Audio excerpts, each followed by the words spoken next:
जय हिंद दोस्तों, स्वागत है आप सभी का। दोस्तों आज की क्लास में हम करने वाले हैं उत्तर प्रदेश पुलिस भर्ती परीक्षा 2018 का पेपर, जो दोस्तों प्रीवियस ईयर क्वेश्चन पेपर है।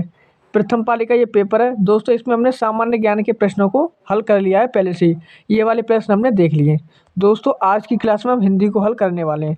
तो चलिए दोस्तों, पहले हम हिंदी को कर लेते हैं हल। आज पूरा ही हिंदी कर लेंगे। लगभग 36 प्रश्न हिंदी के आए हुए हैं। तो चलिए दोस्तों शुरू करते हैं। ये है हमारे हिंदी के प्रश्न। चलिए दोस्तों, पहला प्रश्न देखते हैं। हिंदी का पहला प्रश्न क्या है? पहला प्रश्न है हमारा 114 प्रश्न। इसके 36 प्रश्न हमारे परीक्षा में आए हुए हैं। देखिए, पहला प्रश्न है हमारा, निम्नलिखित प्रश्न में 4 विकल्पों में से उस सही विकल्प का चयन करें जो बताता है कि संयोग और वियोग किस रस के रूप हैं। तो आप सभी को पता होगा, संयोग और वियोग ये दोस्तों श्रृंगार रस के रूप हैं। किसके रस रूप है? श्रृंगार रस के, याद रखिएगा। देखिए, इसकी व्याख्या देख लेते हैं। नायक नायिका के सौंदर्य तथा प्रेम संबंधी वर्णन की परिपक्व अवस्था को श्रृंगार रस कहते हैं।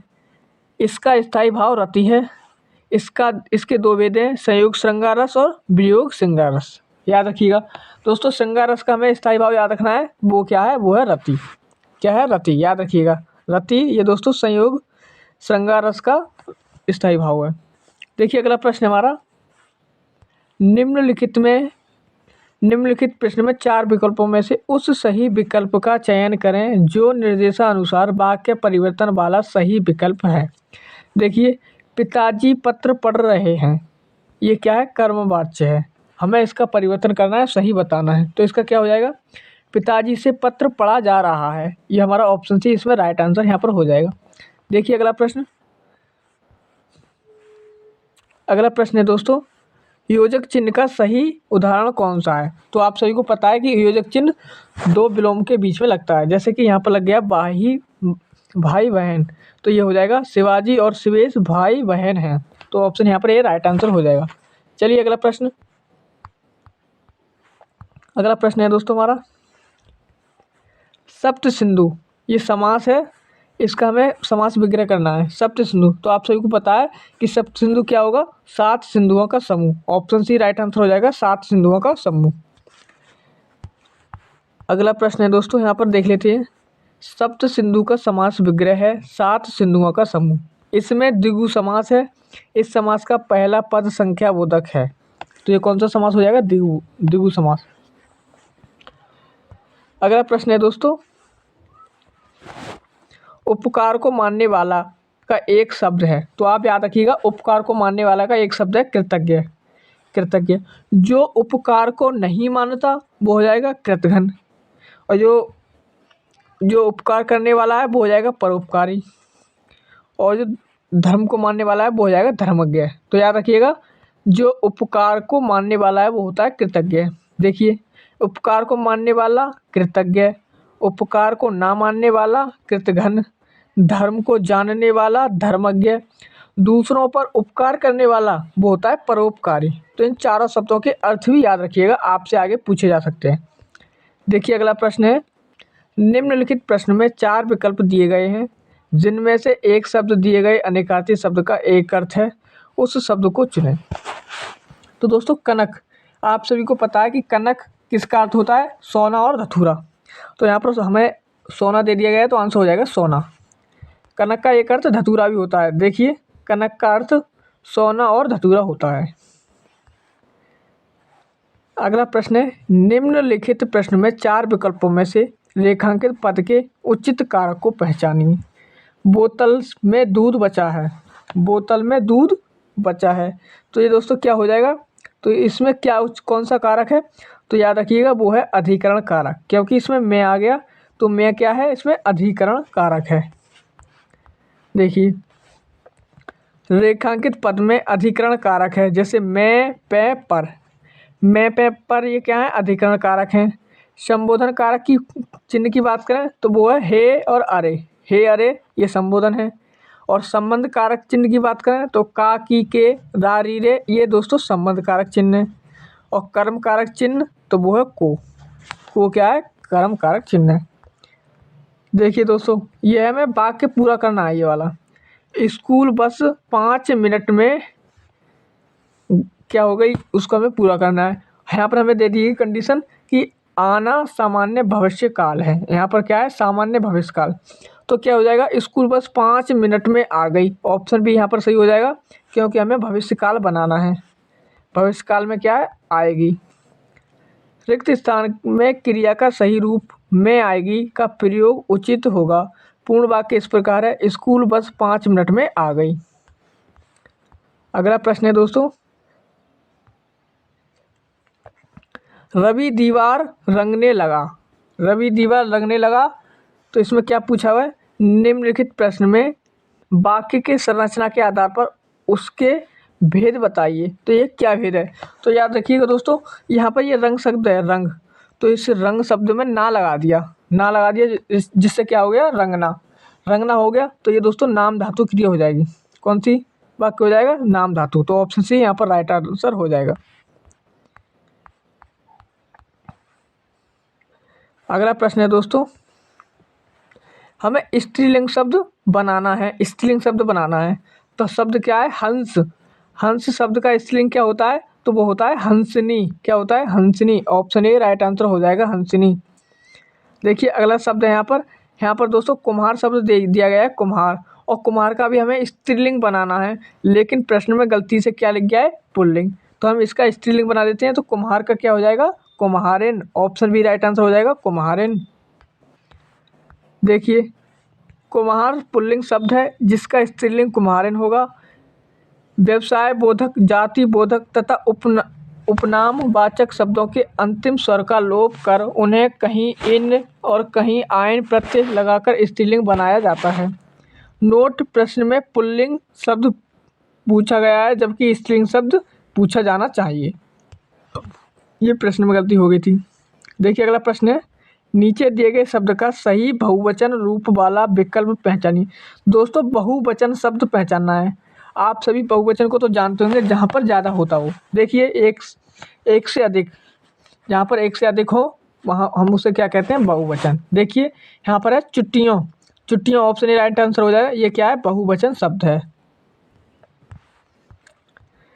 देखिए अगला प्रश्न है दोस्तों, यहाँ पर दे दिया गया है, जो सही पूर्ण रूपेण वर्ण विक्षेप वाला शब्द है। दोस्तों वर्ण विक्षेप का मतलब होता है हमें एक एक शब्द को तोड़ना, एक एक शब्द को तोड़ना। यहाँ पर एक एक अक्षर हमने तोड़ दिया, स्वर और जो व्यंजन है उनको अलग करना, तो उससे क्या कहते हैं, वर्ण विच्छेद। तो यहाँ पर दोस्तों ऑप्शन डी राइट आंसर दे दिया गया है। जैसे का, ऋण, पा, आ, अणा और आ, ये चारों शब्द क्या कर दिए गए, अलग कर दिए गए हैं। देखिए दोस्तों अगला प्रश्न है, निम्न 4 विकल्पों में से शुद्ध वर्तनी वाला शब्द पहचानिए। दोस्तों हमें 4 विकल्प दिए गए हैं, उसमें से शुद्ध वर्तनी बतानी है। यहाँ पर कृष्ण के 4 रूप दिए गए हैं, तो हमारा यहाँ पर ऑप्शन ए राइट आंसर हो जाए, कृष्ण। कृष्ण ऐसे ही लिखा जाता है। दोस्तों ये वाला गलत हो जाएगा इसमें। आगे भी देखिएगा, आगे भी दोनों शब्द क्या हैं, गलत हैं। देखिए दोस्तों अगला प्रश्न है, निम्नलिखित प्रश्न में 4 विकल्पों में से उस विकल्पों का चयन करें जो दिए गए वाक्य में विशेषण शब्द की विशेषता प्रकट करता है। दोस्तों विशेषण शब्द की विशेषता जो प्रकट करता है उसे हम क्या कहते हैं, प्रीविशेषण।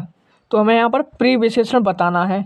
इन्होंने डायरेक्ट उसकी व्याख्या कर दी है, बता दिया कि विशेषण शब्द की विशेषता बतानी है हमें।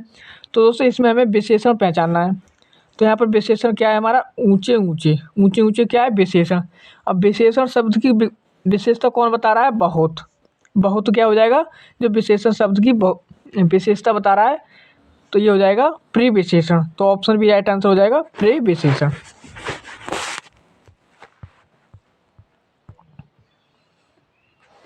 देखिए निम्नलिखित प्रश्न में 4 विकल्पों में से उस विकल्प का चयन करें जो दिए गए वाक्य का सही विकल्प है। दोस्तों सर्वनाम का शाब्दिक अर्थ क्या होता है, तो आप सभी को पता है कि सर्वनाम संज्ञा के स्थान पर प्रयोग किए जाते हैं। जैसे कि राम आम खाता है, या फिर उसके स्थान पर हम सर्वनाम का प्रयोग कर सकते हैं कि वह आम खाता है। तो ये क्या हो जाएगा दोस्तों, सबका नाम। यहाँ पर हम किसी के नाम के आगे उसके स्थान पर प्रयोग कर सकते हैं। तो ऑप्शन ए यहाँ पर भी राइट आंसर हो जाएगा। अगला प्रश्न है दोस्तों, ये प्रश्न काफ़ी इम्पोर्टेंट रहने वाला है आगे भी, क्योंकि इसमें 4 रचनाएं दी गई हैं और हम चारों के राइटरों के नाम देखेंगे। देखिए, निम्न इनमें से कौन सी गजानन माधव मुक्तिबोध जी की द्वारा रचना नहीं है। दोस्तों, गजानन माधव मुक्तिबोध की रचना नहीं है, इसमें से कौन सी नहीं है। तो दोस्तों हम चारों के एक एक करके राइटर देख लेते हैं। देखिए, जो अंधा युग है वो दोस्तों धर्मवीर भारती की रचना है। किसकी है? धर्मवीर भारती की, याद रखिएगा। चांद का मुंह टेढ़ा, ये गजानन मुक्तिबोध की है। भूरी भूरी खाक धूल, ये भी गजानन मुक्तिबोध की है। नए साहित्यकार का सौंदर्य शास्त्र, ये भी इन्हीं की है। तो ऑप्शन इसमें है हमारा ए राइट आंसर हो जाएगा। दोस्तों आपको रचनाएं भी याद करनी है। अगला प्रश्न है दोस्तों, निम्नलिखित प्रश्न में 4 विकल्पों में से उस सही विकल्प का चयन करें जो बताता है कि पृथ्वीराज रासो के किस लेखक की रचना है। तो आप सभी को पता है, आपने इतिहास में पढ़ा होगा, पृथ्वीराज रासो ये दोस्तों चंद्रवरदाई की रचना है। किसकी रचना है? चंद्रवरदाई की। दोस्तों कल्हड़ की बात करें तो कल्हड़ की एक पुस्तक है, उसका नाम है राज तरंगिणी। क्या नाम है? राज तरंगिणी। और इसमें दोस्तों जम्मू कश्मीर का इतिहास लिखा हुआ है राज तरंगिणी पुस्तक में, कल्हड़ की में। देखिए दोस्तों आगे हमें 134 प्रश्न से लेकर 138 प्रश्न तक गद्यांश को ध्यानपूर्वक पढ़कर 4 विकल्पों में से प्रत्येक विकल्प का चयन करना है। ये दोस्तों 134 से 138 वाले प्रश्न में है। पहले हम ये ऊपर के प्रश्न देख लेते हैं। देखिए, अगला प्रश्न है, निम्नलिखित प्रश्न में 4 विकल्पों में से उस सही विकल्प का चयन करें जो बताता है कि सत्यार्थ प्रकाश उपन्यास के लेखक का नाम क्या है। आप सभी को पता होगा सत्यार्थ प्रकाश, इसके लेखक कौन है? दयानंद सरस्वती। कौन है? दयानंद सरस्वती। देखिए, अगला प्रश्न है दोस्तों, हिंदी साहित्य अकादमी की ओर से हर वर्ष सलाका सम्मान पुरस्कार किस क्षेत्र को दिया जाता है। तो दोस्तों सलाका सम्मान पुरस्कार ये किस क्षेत्र को दिया जाता है? तो याद रखिएगा, ये हिंदी को नई दिशा प्रदान करने के लिए। तो ऑप्शन डी राइट आंसर हो जाएगा, हिंदी को नई दिशा प्रदान करने के लिए दिया जाता है। देखिए दोस्तों, यहाँ से प्रश्न आ गए। हम ये 4-5 प्रश्नों को स्किप कर देते हैं, इनमें काफ़ी टाइम खर्च होगा। आपको मैं इसकी PDF दे दूंगा, आप वहाँ से इसको रीड कर लीजिएगा एक बार। देखिए, निम्नलिखित प्रश्न में 4 विकल्पों में से उस सही विकल्प का चयन करें जो दिए गए पद के उचित अलंकार का रूप सबसे अच्छा विकल्प है। दोस्तों हमें यहाँ पर एक अलंकार दे दिया गया, अलंकार हमें बताना है। तो क्या है इसमें? पंक्ति, रघुपति राघव राजा राम, रघुपति राघव राजा राम। दोस्तों यहाँ पे रा वर्ण की आवृत्ति बार बार हो रही है, रा वर्ण की आवृत्ति बार बार हो रही है। दोस्तों जहाँ पर एक वर्ण की आवृत्ति 2 या 2 से अधिक बार हो तो वहाँ पर अनुप्रास अलंकार होता है। आप ये बात याद रखिएगा। तो ऑप्शन ए राइट आंसर हो जाएगा, अनुप्रास अलंकार। अगला प्रश्न है, निम्नलिखित प्रश्न में 4 विकल्पों में से उस सही विकल्प का चयन करें जो रेखांकित शब्दों के सही अवयव के भेद हों। दोस्तों सीता के आगे रमा खड़ी है, तो हमें इस के आगे का हमें क्या बताना है? अवयव बताना है। तो ये दोस्तों क्या है? के आगे। तो दोस्तों ये रमा से क्या बता रही है? इसका संबंध बता रही है कि सीता के आगे रमा खड़ी है। तो ये के आगे क्या है? के हमारा ये शब्द संबंध बता रहा है रमा का सीता से। जो सीता है, सीता के आगे रमा खड़ी है, तो यहाँ पर क्या हो जाएगा? संबंध बोधक हो जाएगा। ऑप्शन बी राइट आंसर हो जाएगा, संबंध बोधक। देखिए दोस्तों प्रश्न दे दिया गया, घूमना सुबह अच्छा है, हमें दोस्तों इसे शुद्ध करना है। क्या करना है? शुद्ध करना है। घूमना सुबह अच्छा होता है या फिर सुबह घूमना अच्छा होता है? सुबह घूमना अच्छा है। तो ऑप्शन डी यहाँ पर भी राइट आंसर हो जाएगा। देखिए दोस्तों यहाँ पर हमें दे दिया गया एक छंद दे दिया गया है और हमें यहाँ पर मात्राएं बतानी है। देखिए, करते अभिषेक पयोध हैं बलिहारी इस भेष की, हे मातृभूमि तू सत्य ही सगुण मूर्ति सर्वेश की। तो हमें इसमें मात्राएं बतानी है।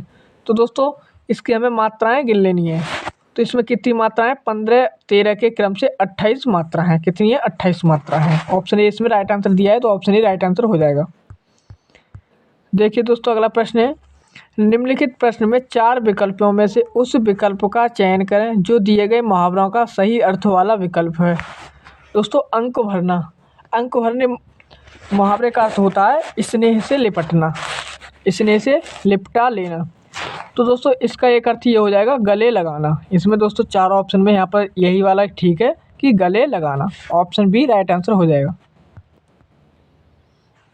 अगला क्वेश्चन है, निम्नलिखित प्रश्न में 4 विकल्पों में से उस विकल्प का चयन करें जो उपसर्ग से बना शब्द नहीं है। दोस्तों उपसर्ग का मतलब होता है जो शब्द के आगे लगते हों, शब्द के आगे लगता है। जिसमें दोस्तों पुनर्जन्म, तो इसमें क्या हो जाएगा? पुनर प्लस जन्म, तो ये तो बना हुआ है। कुधर्म, तो इसके आगे क्या लग गया? कु प्लस धर्म, तो ये भी लगा हुआ है। आजीवन, आ प्लस जीवन, तो ये भी बना हुआ है। लेकिन दिखावा, दिखावा में क्या है? दिख में पीछे लग गया दोस्तों आवा, तो ये गलत हो जाएगा। तो ऑप्शन डी यहाँ पर हमारा राइट आंसर होगा, दिखावा। दिखावा शब्द दोस्तों ये प्रत्यय से बना शब्द है। किससे बना हुआ है? प्रत्यय से, ना कि उपसर्ग से। सो ऑप्शन डी यहाँ पर भी राइट आंसर हो जाएगा। दोस्तों इस विकल्प में प्रत्यय से बना शब्द बताना है, प्रत्यय से, उसमें उपसर्ग से बना शब्द बताना था और यहाँ पर प्रत्यय से बताना है। दोस्तों प्रत्यय शब्द पीछे लगते हैं। किसके पीछे लगते हैं? पीछे। तो दोस्तों इसमें हो जाएगा जादू प्लस गर, तो ऑप्शन यहाँ पर सी राइट आंसर हो जाएगा, जादूगर।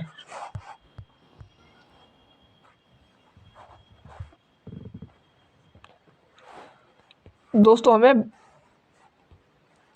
विपरीत अर्थ वाला शब्द चुनना है, विपरीत अर्थ वाला शब्द। दोस्तों स्वार्थ, तो दोस्तों स्वार्थ का जो विपरीत अर्थक यानी कि विलोम शब्द हो जाएगा वो हो जाएगा निस्वार्थ।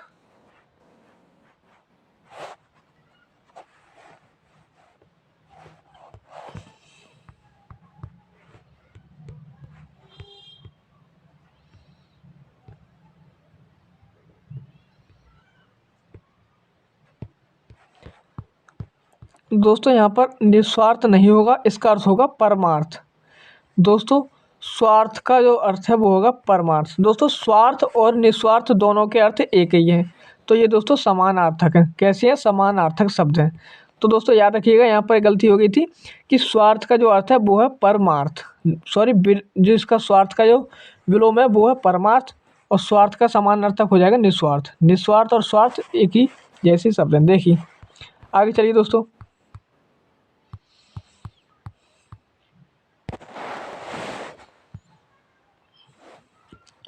निम्नलिखित प्रश्न में 4 विकल्प में से उस विकल्प का चयन करें जो सही संधि विच्छेद वाला विकल्प है। दोस्तों अत्यधिक, अत्यधिक का संधि विच्छेद करना है हमें, तो इसका क्या हो जाएगा? अति प्लस अधिक, अति प्लस अधिक। ऑप्शन बी यहाँ पर राइट आंसर हो जाएगा, अत्यधिक। देखिए दोस्तों अगला प्रश्न है, सामासिक युग्मक पद, सामासिक युग्मक पद आचार का बताना है हमें, आचार का बताना है सामासिक युग्मक पद। तो याद रखिएगा वो होता है दोस्तों चाल चलन से। चाल चलन को क्या कहते हैं? कि उसका आचरण अच्छा है, उसका आचार विचार अच्छे, तो हम बोलते हैं चालन, चाल चलन को। अगला है दोस्तों दुविधा। दुविधा का हमें क्या बनाना है, क्या बताना है? समान अर्थ वाला शब्द बताना है, दुविधा का समान अर्थ शब्द। तो वो होता है धर्म संकट, कि वो दुविधा में पड़ा हुआ है या फिर धर्म संकट में पड़ा हुआ है। दोस्तों हमें इसका भी समान अर्थ वाला शब्द बताना है, पत्थर। तो दोस्तों पत्थर का होता है पाषाण, पाषाण होता है। दोस्तों यहाँ पर हमारे 150 प्रश्न पूरे हो गए। तो हमने हिंदी के भी 150 प्रश्न पूरे कर लिए हैं, जिसमें कि 36 प्रश्न आए हुए थे। तो दोस्तों इस क्लास को यहीं रखते हैं।